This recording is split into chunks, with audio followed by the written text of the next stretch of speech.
नमस्कार मित्रांनो, आज आपण बोलणार आहोत अशा नेत्याबद्दल ज्याची स्वप्न ही फक्त त्यांनी पाहिली नाही तर ती त्यांनी पूर्ण सुद्धा करून दाखवली.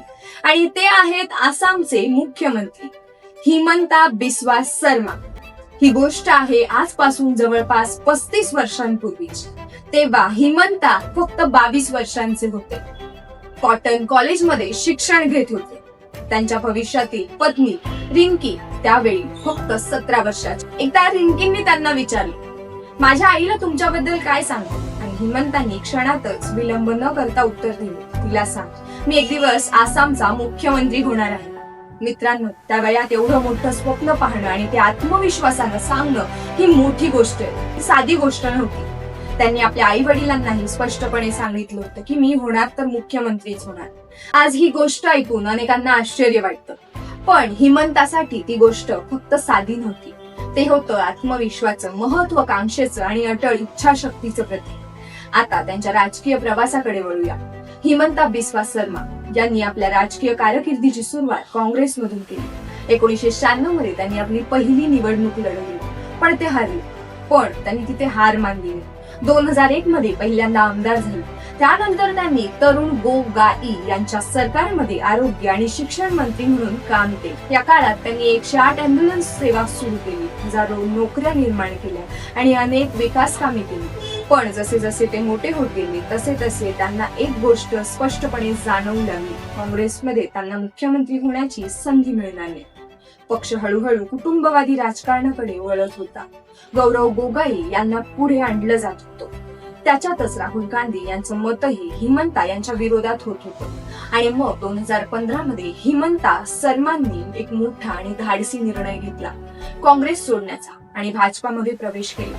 त्यावेळी अनेक लोक म्हणत होते, हे काय करतोयस? पण हिमंतांना ठाऊक होतं, ते जे काही करतात ते योग्यच करतात. 2016च्या आसाम विधानसभा निवडणुकीत त्यांनी भाजपाला मोठा विजय मिळवून दिला.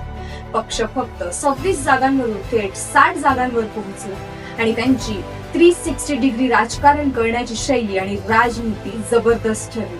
आणि अखेर 2021 मध्ये आसामचे 15वे मुख्यमंत्री बनले. ज्या दिवशी त्यांनी शपथ घेतली त्या दिवशी त्यांनी आपल्या 30 वर्षापूर्वीच्या स्वप्नाला वास्तवात उतरवलं. हिमंता बिस्वा शर्मा म्हणजे केवळ महत्वाकांक्षा नाही, ते धैर्य, राजनीती आणि परिणाम यांचं जिवंत उदाहरण आहे. 2021 ते 2026च्या त्यांच्या कार्यकाळात त्यांनी आसाममध्ये अनेक कल्याणकारी योजना देखील राबवल्या. अरुणोदय योजनेअंतर्गत तब्बल 80 लाख महिलांना लाभ देण्यात आला. प्रत्येक महिलेला दरमहा 1250 रुपये आर्थिक मदत, 70 लाख लोकांना मोफत रेशन, जवळपास 4 लाख विद्यार्थ्यांना महाविद्यालयात मोफत प्रवेश, मोठ्या प्रमाणात इन्फ्रास्ट्रक्चर विकास आणि 11 नवीन मेडिकल कॉलेजची उभारणी.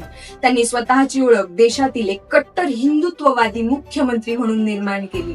नुकत्याच झालेल्या विधानसभा निवडणुकीच्या पार्श्वभूमीवर हिमंता शर्मांनी 80 लाख महिलांच्या खात्यात एकदम 9,000 रुपये ट्रान्सफर केले आणि यालाच त्यांच्या विजयाचा मोठा टर्निंग पॉइंट मानलं जातं. या सगळ्या प्रवासात त्यांच्यावर अनेक लोकांनी टीकाही केल्या, आरोपही झाले. काँग्रेसकडून त्यांच्यावर भ्रष्टाचाराचे आरोप करण्यात आले.